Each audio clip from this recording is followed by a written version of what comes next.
Okay, let's get started. Are there any questions about last lecture or anything else in the class? Yeah. Are there any specific steps for submitting the lab? With regard to what? Like, do we have to compress it or? No, so the directions say that you save it in the .cpp file, and then you just upload that CPP file to Canvas at the submission link.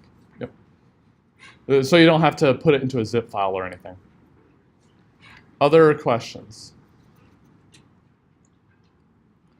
So remind me to stop a few minutes before the end of the class. I have a handout for you. So what's on here is basically just a bunch of representative problems that we have gone over pretty much, but also gets you to think a little more deeply about some of the things. None of this is for grading. You don't have to do them. You don't have to turn them in, but it's just a good idea for test days and the like, because these are representative problems of things you might see on a midterm. Okay. So just remind me if I hit the end of the class. So last time we were talking about these integer things, right? So if we want to actually hold some type of data in the computer, one of the most common types of data is a number, namely either an integer or something that's not actually an integer, so something with a fractional part. So we talked about the different types of integers. If we're just having bits in a computer, we don't really have a way just looking at bits to tell whether a number is a positive or a negative number. So there's a mechanism if you want a signed if you want a signed number that could take negative values, then we dedicate one of the bits to be a signed bit. And then we talked about the ranges of the numbers. If we have some number of bits for the integer, what is the range for a signed version of that number versus an unsigned version of that number? Then we talked more about integers. So some things about other bases that are related to base 2. So if we wanted to convert between base 2 and a different power of 2, like base 8 or 16, 32, 64, and the like, it's really, really easy to do so. And we saw how to do that last time. Then if we wanted to have a number in a computer that's not actually an integer, then we need some kind of other mechanism to do so. And those are floating point numbers. So yeah, there are 3 types of them. There's a float, a double, and a long double. The one that we'll use most commonly is double for the reasons I talked about last time. And basically, you can just have a lot of, pretty much any type of number that has a fractional part, you can represent as a floating point number. Okay, so we ended here last time. So what happens if we try to do this? So let's actually do an example of this. So let's just say we have int x equals, I could say 3 here, but I'm going to make it 3.14. And then let's print x to see what happens. What do you think is going to happen? So we have a guess of 3. Anyone have a different guess? It might be NaN. Who knows what NaN means? Yeah, so there are these things called not numbers in programming languages. So it could be not a number. Yeah.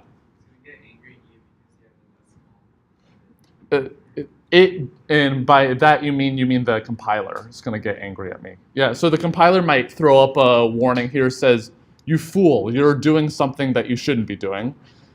Anything else that might happen? Could it go up to 4, possibly?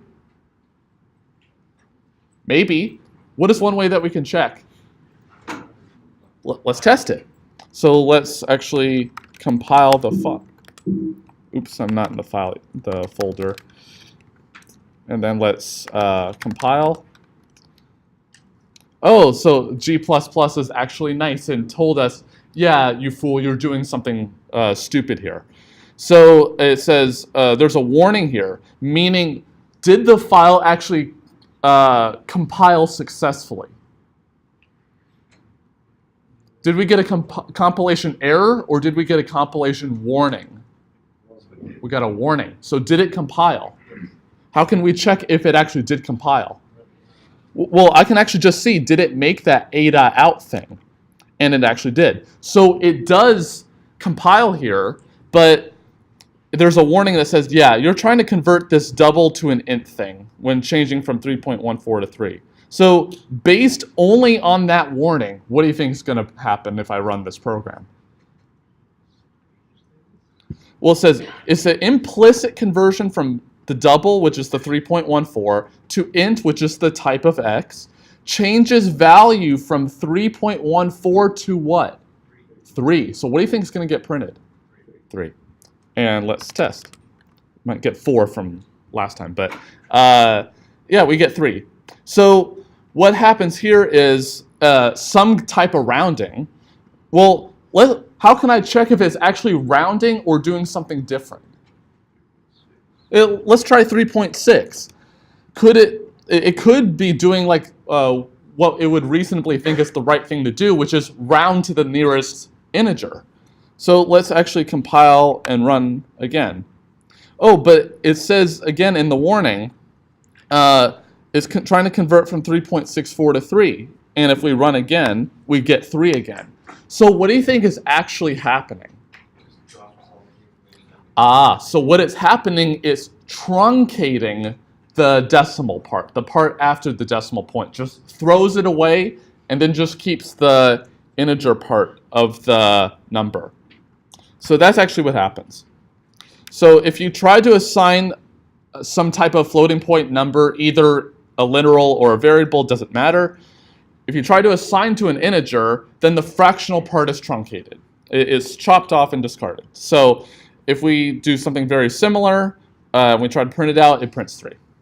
Right? So if you try to assign a float to an int, it'll chop off the fractional part. And that makes sense, I guess. Could they have defined it to mean round to the nearest integer? Yeah, they could have equally done that. Any questions on why that happens? Yeah, so if you need a really fast way of truncating to the rounding down to the nearest integer, this is a neat way to do it, but it's very rarely needed. So it depends on what you're trying to do. Are you trying to round or are you trying to do something else? And so this is not really recommended by me, but sometimes that you do need this. Okay, so that's enough about numerical types. Let's talk about a different type, which is a character. So if we want to print a whole bunch of text to the screen, you could think of that as a bunch of characters together. So if I wanted to print the value of, or maybe just the value is, something like this, then you can think of this as saying, I'm going to print the character T, then the character H, then the character E, then the space character, then the V, and then all the way through. You can think of it like that. But what a char is, C-H-A-R, is just a single character and nothing else. It's just a single character. It occupies 1 byte of memory. Because remember, how many bits was needed for the ASCII table? 7, and that's less than or equal to 8, right? How many bits are needed for 1 byte? 8. So in fact, we can represent the entire ASCII table just by using chars, right? Because I only need 7 bits and a char has 8 bits, and so we're all set. So chars are literally the same as integers. Okay, so every char is an integer. Okay, so if I wanted to consider this character, so characters are with single quotes.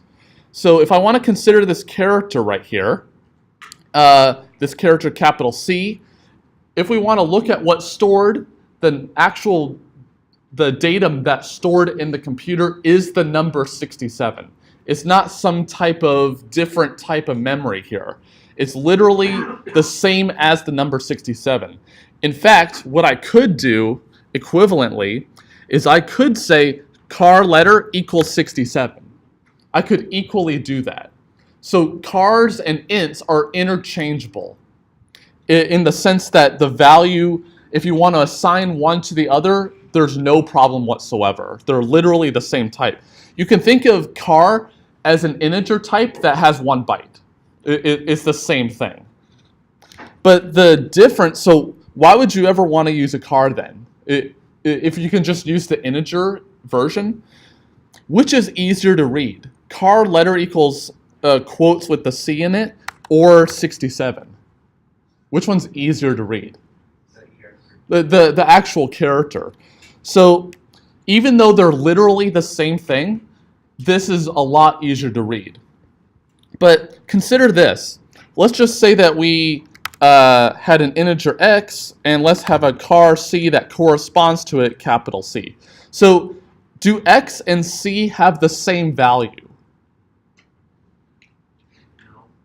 You sure? Wait. What's stored in memory if I look at C? 67. They're literally the same type. They're not the same type, but the data that's stored is exactly the same. But consider what happens here. So let's just say I print x on one line and then I print c on the other line. The value that's stored in the back end is literally the same. There's no difference whatsoever. What do you think is going to get printed? It could be 67, 67. What else could it be? 67 and C. Let's find out. We get 67 and C. Even though the data that's stored on the back end is literally identical, there's no difference. So what's happening here? What's happening is that C out is looking at the type of the variable that was given to it and then doing the right thing with it. So the first one is saying, I'm given this x variable. Its type is what? What's the type of x? It's an int. So it thinks, okay, I got to print whatever this data is as an integer. Then on the second one, it's saying, what is the type of C? And it is a char. So it's not an int, it's a char. Even though they're both integer types, it's a char. So I'm going to treat the data that I'm given, even though it's the same data, as a character. Okay? So cout adapts to the right thing depending on what type is passed in. So if you're going to be dealing with individual characters, use a char instead of an int, even though they're equally useful. They could equally work. So what would be a situation where you would want individual characters like this? So I'll give you an example. Suppose that I'm reading like your final grades from a file, and I have to assign you a corresponding letter grade. Then what I would do is I would have 5 different variables, one corresponding to A, B, C, D, and E. Ignore the pluses and minuses now.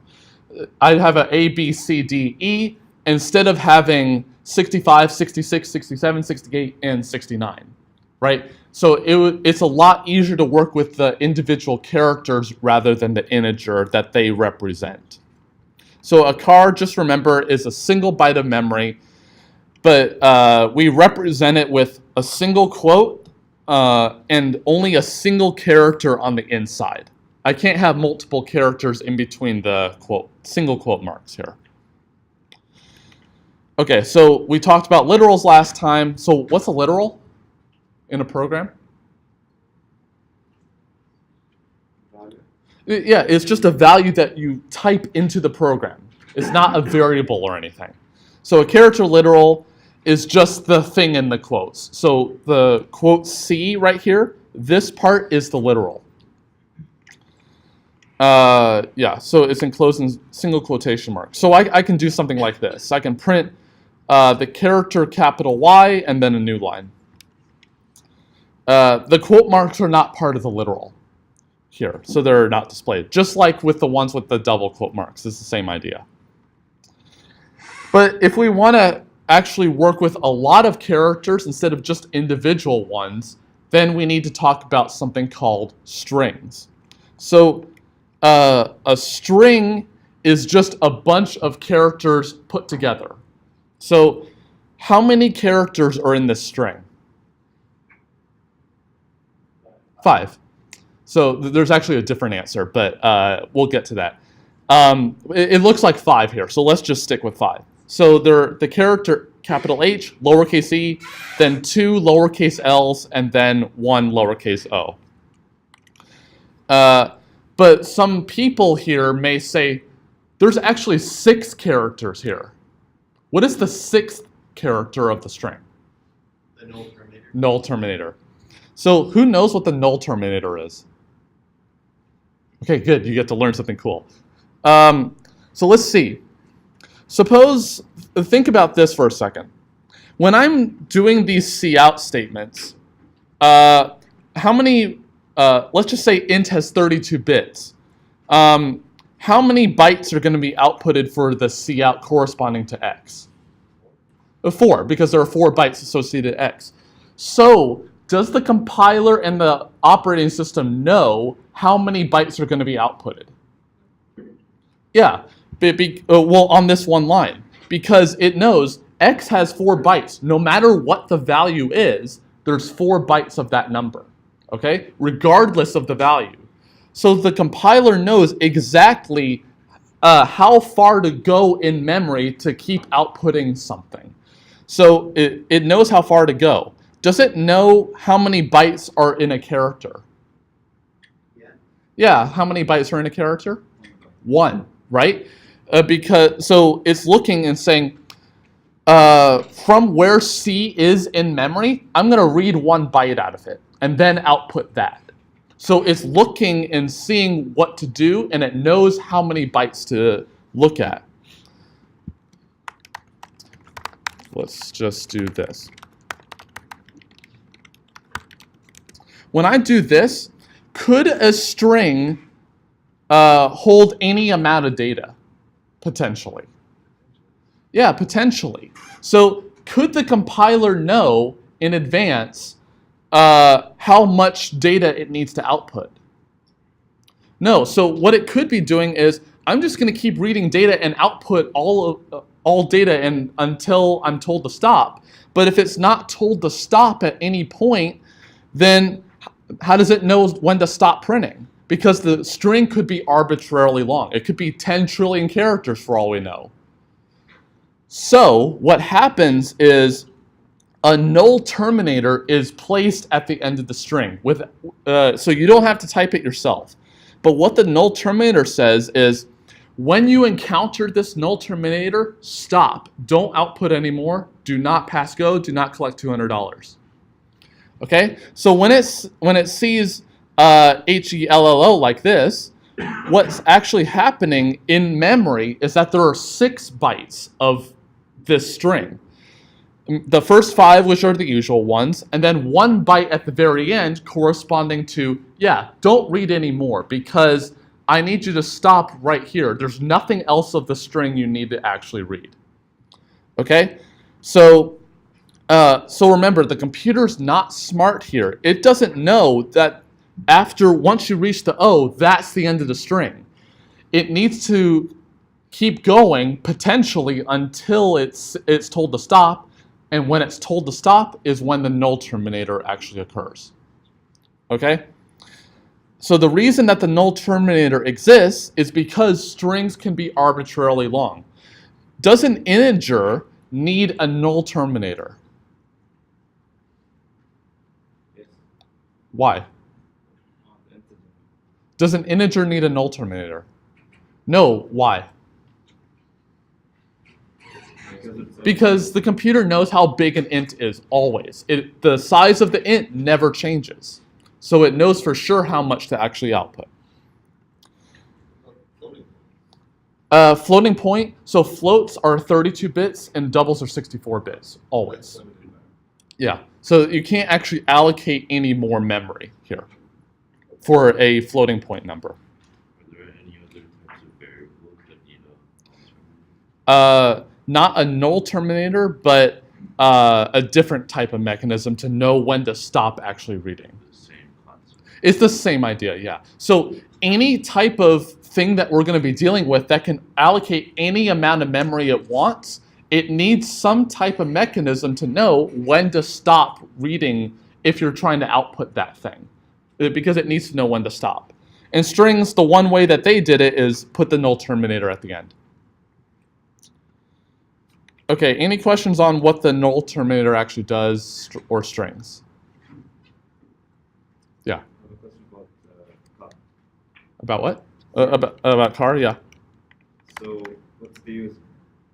What's the use? Yeah. So could I use a string in place of a car? Yeah, because I could just have a double-quoted single character. So I could just use string in place of car if I wanted to. But when would I want to use car? So if we're only dealing with a single character and I don't need to allocate anything else, then a car is always a good idea. Because strings, remember, can allocate as much memory as they want. Cars don't. So if I need a small amount of memory and I'm only dealing with single characters, car is always the way to go. So if I'm trying to output letter grades without the plus and minus, those are single characters and I don't need any other characters to actually output for that. So I would just use a car on all of them. So those are that would be a purpose of it. Other questions about car or string? Yeah. If you don't have the null terminator, wouldn't there just be nothing else to print? Like, I understand that you can have as many bytes as you want, but without the null terminator, the computer also knows like there's nothing else to print after the 5 characters. Well, here's the thing. So that's an excellent question. It's beyond the scope of the class. What's actually happening here is, let's just say that this space is your memory. It's not, but let's just assume it is. And let's say that your program occupies that slot of memory, however big that data actually is. So when the computer says, okay, I'm going to allocate 6 bytes for this hello thing, what happens is that data that you just allocated is actually right next to other data. So you don't actually know where this is going to be allocated in the memory. Okay? So remember, the computer's not smart. It just sees a bunch of bits. That's all it sees. It doesn't know that an individual byte necessarily next to another one is for your program versus a different one. So back to your question, if we forgot the null terminator, and let's just say the null terminator was gone, and wanted to print this string, what it would do is it would just keep printing until it encounters some null terminator, because that's the rule that it abides by. So it just keeps printing until it sees some null terminator. It doesn't know that it belongs to your program or just happens to be in memory somewhere. So there's another program that writes like goodbye, then it'll print hello. Goodbye. Maybe it could. So another consequence of this is when your program stops, what happens sometimes is the data that your program allocated is still in memory. It wasn't wiped clean. So it could be that a program ran before, wrote some null terminator or not in some place, and then your program just happened to be allocated near it. And then if you forgot the null terminator or just there wasn't one, then it could just keep going until it reaches that null terminator. And then that could cause some problems. This is actually an issue in security.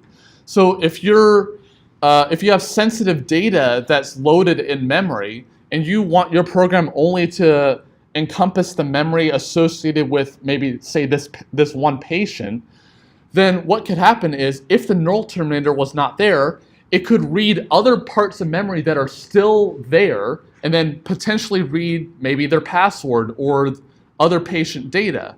So this is actually some issues that companies have faced in the last few years, where programs unintentionally just read some other parts of memory because a null terminator was not there. So thank goodness for the null terminator. Any other questions about this? So you do not have to write the null terminator yourself.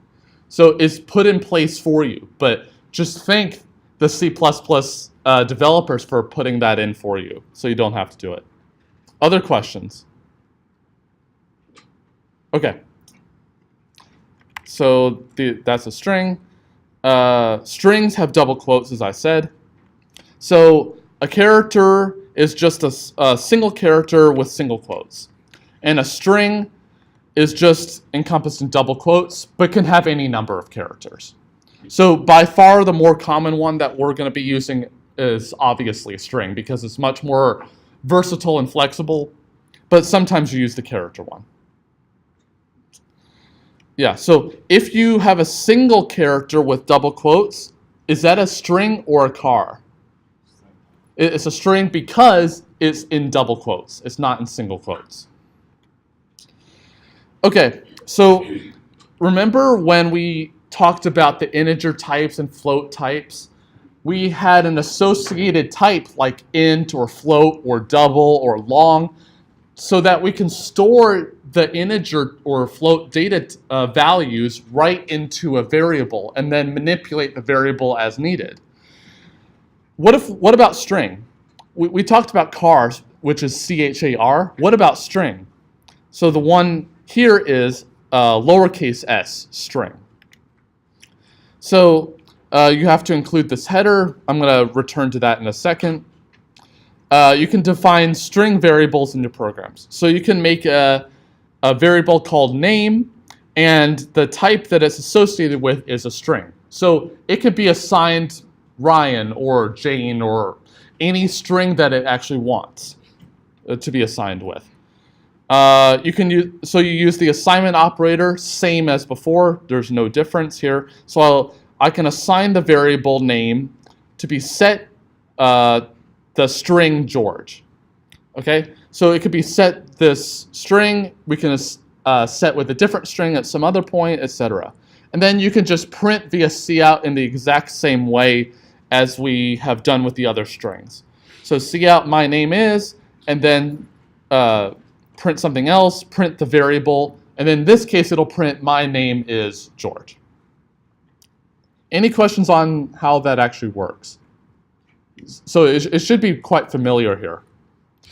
But I want to return to this line right here. So it says, you must include the string, what is this thing? What is the thing inside the angle brackets here?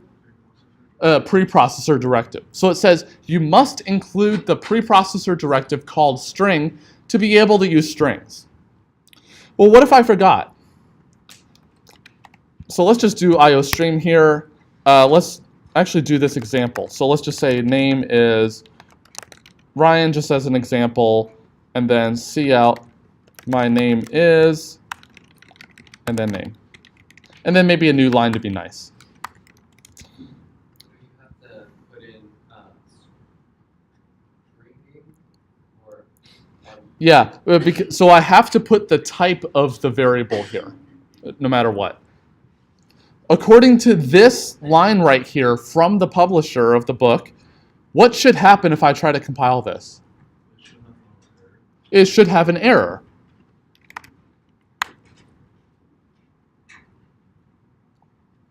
What happened?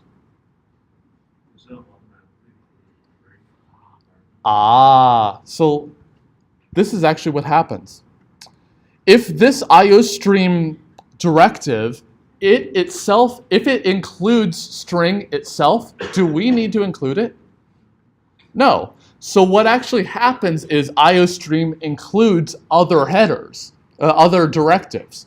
And so we don't need to include them ourselves. Well, think about it. If we want to input something or output something, wouldn't strings be something that you want to actually input-output? Because those are characters you want to actually output. So it makes sense that iostream includes the string header. But what if I wanted to be nice and complete and say, I'm going to include string also. Would this cause a problem?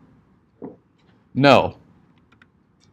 So what happens here is if it's already included before, it won't be re-included here.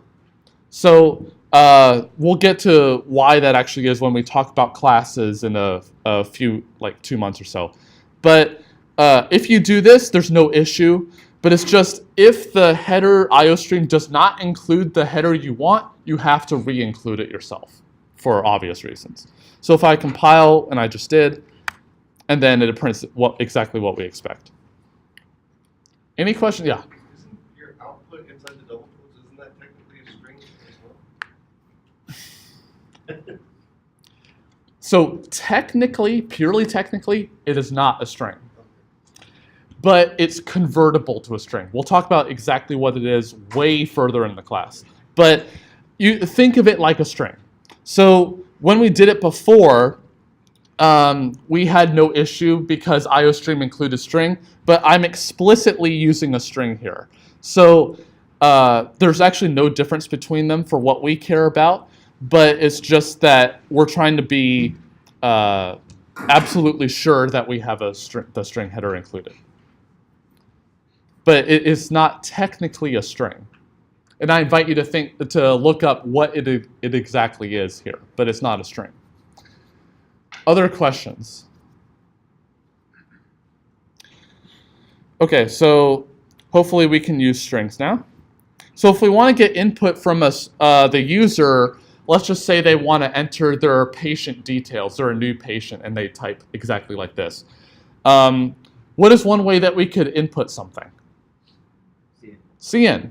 So CN works exactly the same way here. So remember, cout, like we talked about before, adapts to the type that the thing that was passed into it. So if you're passing an int, a float, a long, or a string, cout manages to figure out exactly what to do correctly. CN works exactly the same way. So if you put CN str right here, it adapts to say, I'm going to expect a string to be inputted. But it says here, reads in a string with no blanks. So remember the one example where we had a height and a width, and then what I did for inputting it was I put a number, then a space, and then another number after it. So then we saw that CN goes up until it sees a space, and then it considers what it read so far as the input of the variable that we're considering. So if we consider this, then if we just look here, then we should expect it reads up until a space is encountered. But what if you want to enter maybe your full name, which has a space in it? Although for some people that's not true, but for most people that's true. What if you wanted to enter a string with spaces in the middle? What you would do is a different way of doing this. So you wouldn't use CN in the same way that we have been doing it before, but you call this function getLine.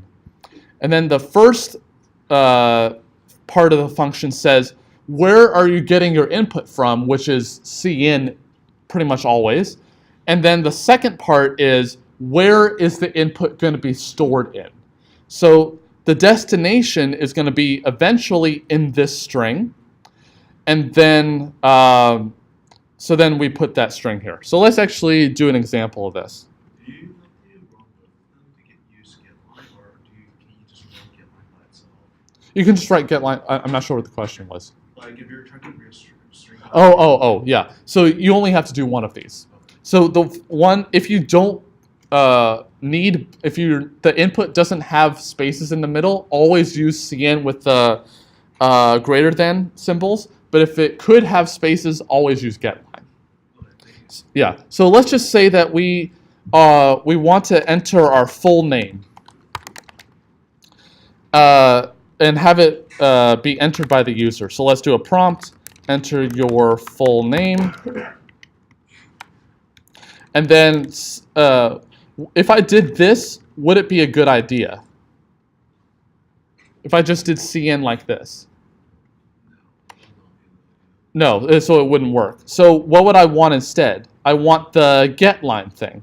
So let's just copy it out of the slide right here. And then I'm going to change from the stir thing to the variable that we want, which is full name in this case. So then let's just say we want to output your full name is, and then full name. Oh, this is an interesting thing. Cout actually doesn't care if there are spaces in the variable in the string here. So it'll actually just read the entire thing because remember, cout goes until the null terminator is reached. So if we want to compile and run, so what's a good full name? Kevin McAllister. That's close. So it actually worked exactly as we expected. So let's just say instead that we don't do that. We do the dumb thing, which is to do cin with the other thing. So then if we run and do Kevin McAllister, what should be outputted? Is Kevin. Because remember, cin goes until the first space is reached, or the entire input if there are no spaces. But if there is a space, it just goes until it sees the first space. And so the other part of it is not going to be inputted because there's no other cin statement anywhere. And so it only prints Kevin in this case. Yeah? Why does cin do that with cout? Recognize the space? Because cout works with the entire object at a given time. So the entire object here is the entire string. And so cout's rules, as they've defined them, mean go until you see a null terminator. So ignore whether there are spaces or not. Just keep going until the null terminator is actually reached. For cin, what they have decided is, well, they could have equally said, include the spaces in the input. But what is very common is to have space-separated inputs.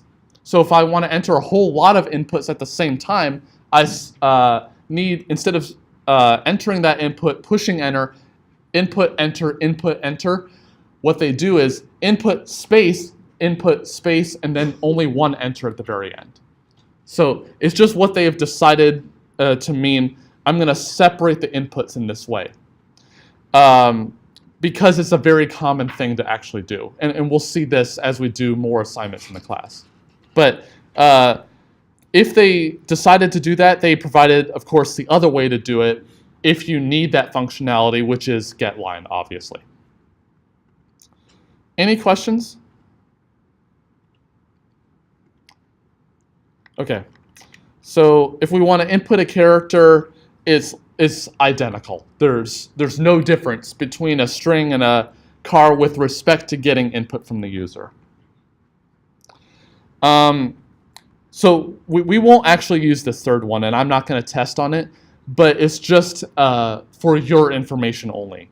So it's just if you want to read like something that is considered a blank character, and I'm not exactly sure what that is, usually a space. If you want to actually input that, then you use .get instead. So you use this line instead of the second line here. But by far the more common way is to use this second one. And that's all we're going to use in the class. So don't worry about the third one. Yeah, so this one also works. So what's the difference between the third one and the fourth one? The fourth one's an assignment. What happens with the third one? Is there an assignment that takes place? So what just happens to the input? It gets read, but then what happens? It's not stored anywhere, so it just goes away. We're never going to use it. So what happens sometimes is maybe we want to read a character, but I don't want to save it anywhere. I just want to throw the result on the floor. Okay? That happens sometimes. So in that case, you can just do cin.get with the character and not assign it to anything. or cn.ignore, which is, so I don't know why you would do this instead of that, but what you can do is just skip over the next character. Don't even bother inputting it. Just skip over it. So if we had HELLO and we inputted H and wanted to ignore the E, then the next character would be the first L in the string that's inputted. So you can do ignoring characters also. So I'm not really going to talk about this, but it's just here for completeness. If you wanted to ignore some number of characters, there's a way to do that. You can do cn.ignore with the number of characters to skip and stop when some character encountered. I'm not going to test on this. It's not going to be on any assignment, but it's just here for your information. Okay, but what we want to know sometimes is some information about a string. Could a string allocate as much memory as it wants, potentially? Yeah. What about an int? No. So we know how big an int is, but we don't necessarily know how big a string can get. So what has been provided are these functions where we can just query, okay, I have a string right here. I want to know some properties about it. And one of the more common ones is the length property, the function called length. So what it returns to you is the number of characters in the string. It actually ignores the null terminator here. So if we have a string which is the first president's full name, then we call firstpres.length. Then what is returned to us is an integer which tells us how many characters are in that string. And if you can count quickly, there are 17 characters in George Washington with the space here. So if we wanted to do this here, let's just say we wanted to print the length instead.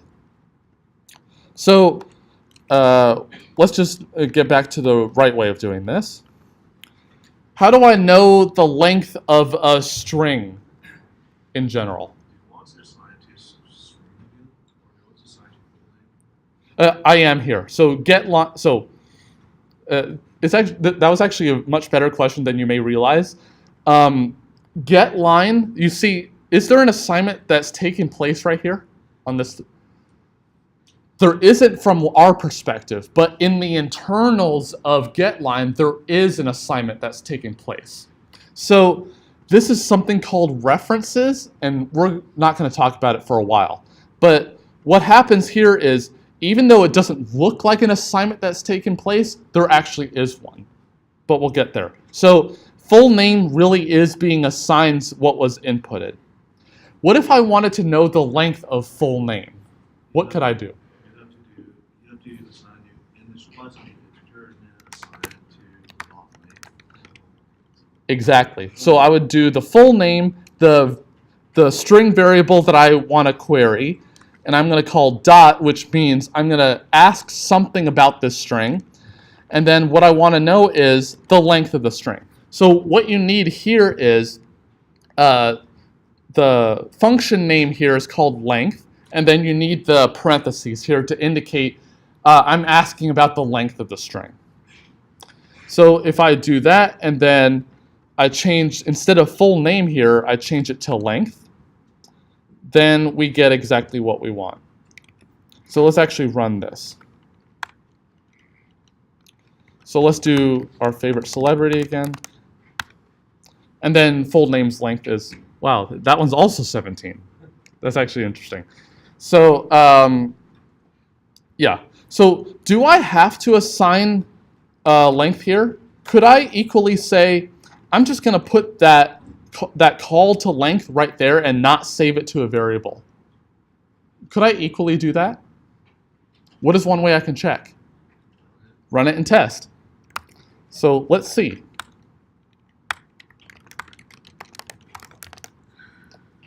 It works just fine.